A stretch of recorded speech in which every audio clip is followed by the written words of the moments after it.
Hello everyone.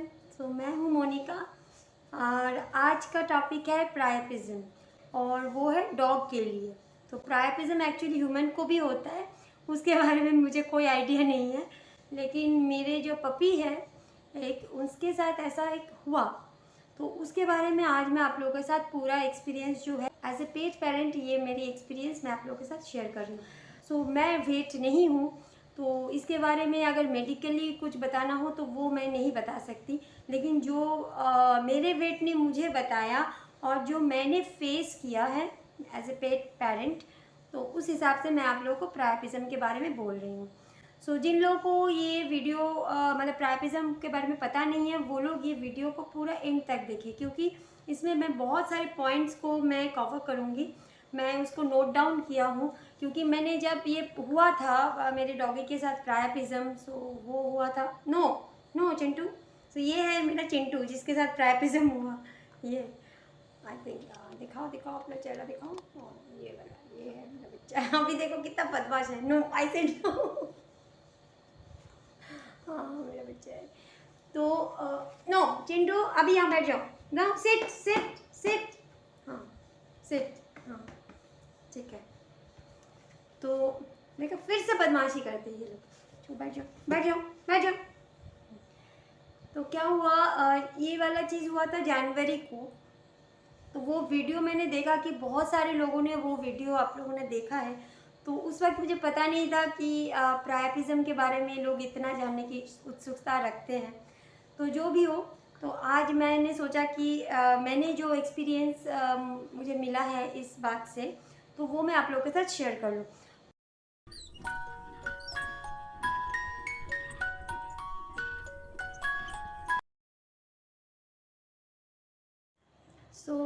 प्रायपिज्म होता क्या है?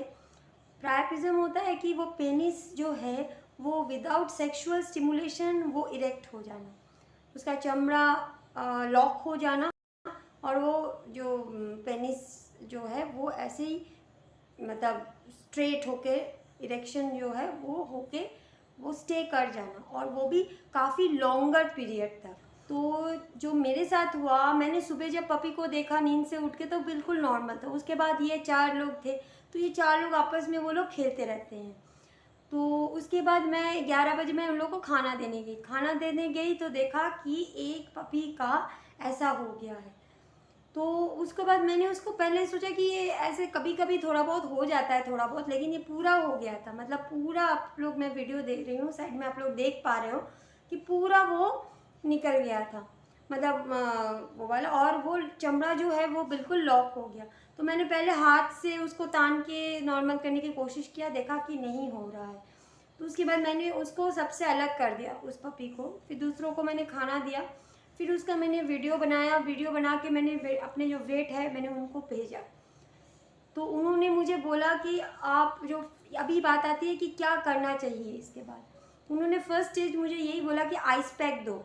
वो जगह को आइस पैक जो है वो किसी भी चीज़ में मतलब लपेट के, कपड़े में लपेट के, फिर उसको सीधा आइस पैक नहीं देना, इस कपड़े में लपेट के उसको सेक देना है उस जगह को, तो वो धीरे धीरे चमड़ा ठीक होने लगेगा। लेकिन वो भी मैंने दिया, 10-20 मिनट करके ऐसे देना पड़ता है, कुछ देर बाद बात करके बोला था 1 घंटा 2 घंटा बाद आप दो। दिया लेकिन कोई असर नहीं हुआ। In the mean time dog खाना नहीं खा रहा था, क्योंकि वो मतलब आई थिंक वो जो प्रायपिज्म होता है, डॉक्टर ने भी बोला कि वो काफ़ी पेनफुल होता है डॉग के लिए। और उसके बाद मैंने आइस पैक दिया, काम नहीं हुआ। उसके बाद डॉक्टर ने कुछ मेडिसिन मुझे दिए, जो मैं आप लोगों को स्क्रीनशॉट दे रही हूँ। ये मेडिसिन मुझे देने के लिए बोले। वो मेडिसिन भी मतलब ज़्यादा अवेलेबल नहीं होता। वो जिस दुकान से लाने के लिए बोले वहाँ हम लोग चले गए, वहाँ जाके वो मेडिसिन हम लोग लेके आए, वो दिया गया। पूरा वो दिन ऐसे ही चला गया, पूरा दिन हम लोग उसको ऑब्जर्वेशन में रखे, लेकिन वो ठीक नहीं हुआ। उसके बाद डॉगी जो है वो थोड़ा बहुत खाना खा रहा था, लेकिन ठीक से खाना नहीं खा रहा था।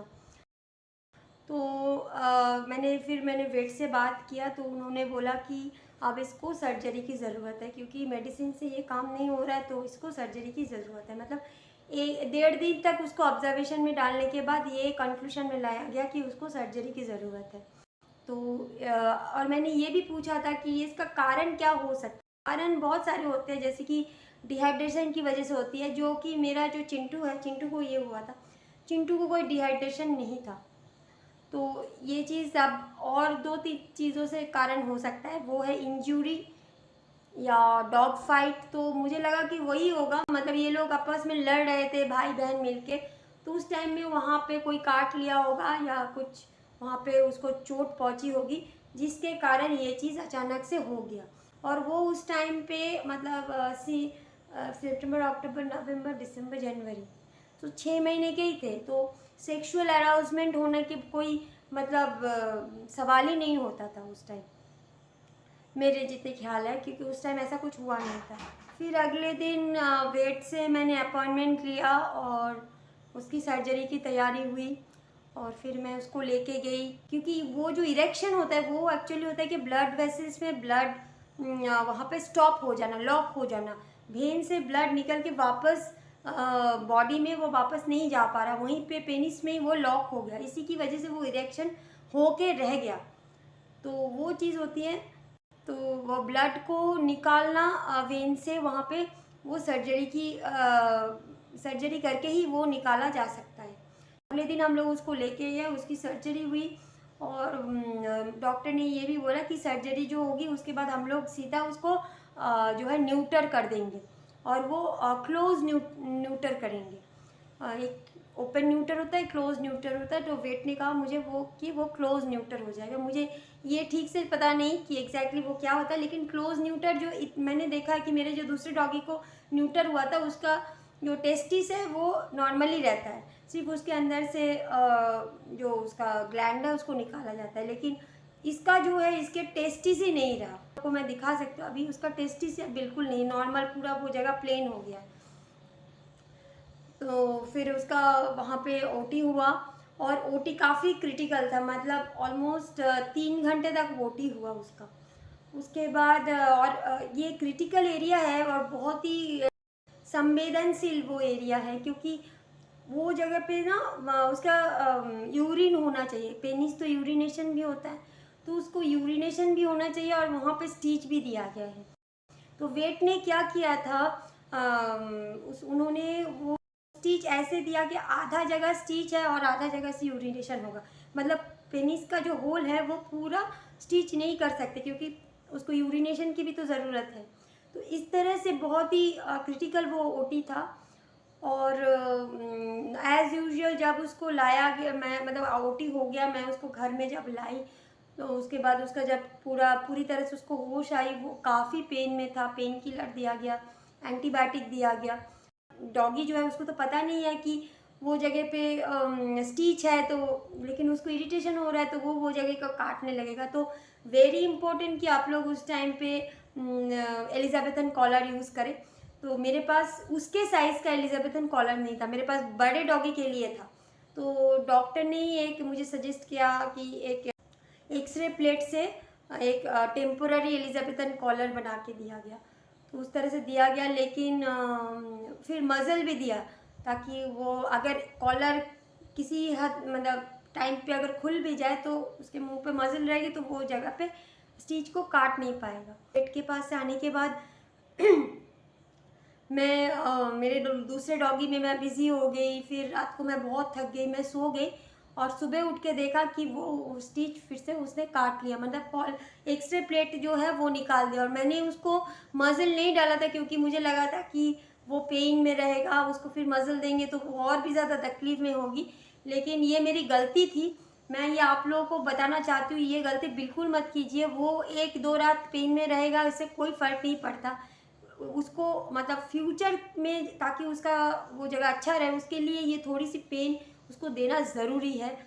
तो ये बात मैंने नहीं समझी और मैंने उसका मज़ल खोल दिया था, सिर्फ वो एक्सरे प्लेट के द्वारा जो एलिजाबेथन कॉलर बनाया गया था उस पर था।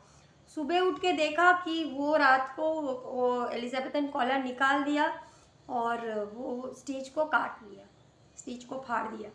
दोबारा मुझे फिर से वेट से बात करके दोबारा मुझे उसको लेके जाना पड़ा वेट के पास, फिर से उसको स्टिच कराया गया दोबारा। उसको भी दर्द हुआ, मेरा भी पैसा गया, टाइम गया, ट्रांसपोर्टेशन कॉस्ट गया, सब कुछ गया।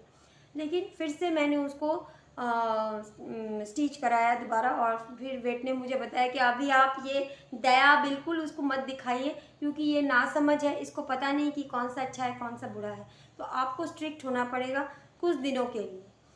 तो ये हमारी रिस्पॉन्सिबिलिटी थी। फिर उस दिन मैंने उसका मुंह से मज़ल सिर्फ खाने के टाइम में ही खोला था, मतलब जब मैं उसके सामने हूँ, और जैसे ही उसका खाना हो जाता था मैं उसके सामने से चली जाती थी, तो संग संग मैं उसको एलिजाबेथ कॉलर और मज़ल दोनों मैंने लगा के रखी। एंटीबायोटिक का कोर्स चला, उसका ड्रेसिंग चला, वेट जैसे जैसे बोल के गए थे बिल्कुल उस तरह से मैंने उसका ड्रेसिंग किया। और ये सब करने के बाद वो उसका यूरिन इस बीच में होता रहा। वेट मुझे हमेशा यही पूछते थे कि उसका यूरिन हो रहा है कि नहीं, तो उसका यूरिन नॉर्मल हो गया था। और कुछ दिनों बाद उसका स्टिच को फिर मैं वेट के पास जाके उसका स्टिच को मैं कटा के ले आई। और उसके बाद अभी आप लोग देख ही पा रहे हो चिंटू को बिल्कुल नॉर्मल है, सब कुछ सही है, और न्यूटर भी एक ही साथ हो गया था। वेट ने मुझे यही बोला था कि उसको अगर न्यूटन नहीं कराएंगे तो दोबारा ये इरेक्शन हो सकता है।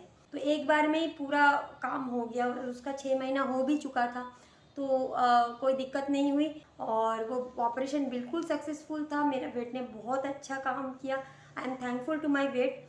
तो और जो है वेट ने ये भी बोला था कि अगर ये ओटी हम लोग नहीं करते इमरजेंसी बेसिस में, ऐसा होता है कि ये ब्लड जो मतलब वहाँ पे जाके क्लॉट हो गया, इसकी वजह से उसका हार्ट अटैक भी आ सकता था।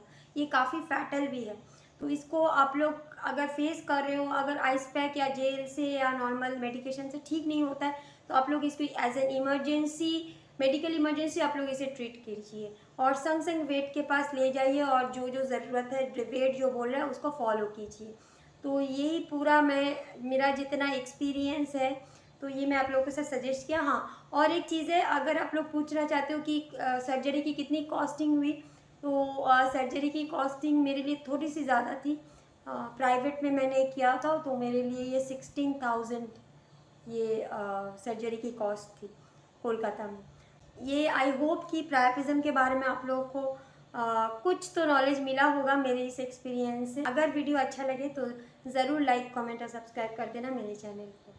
सो थैंक्स फॉर वॉचिंग। मिलते हैं अगले ब्लॉग में। Till then take care, bye.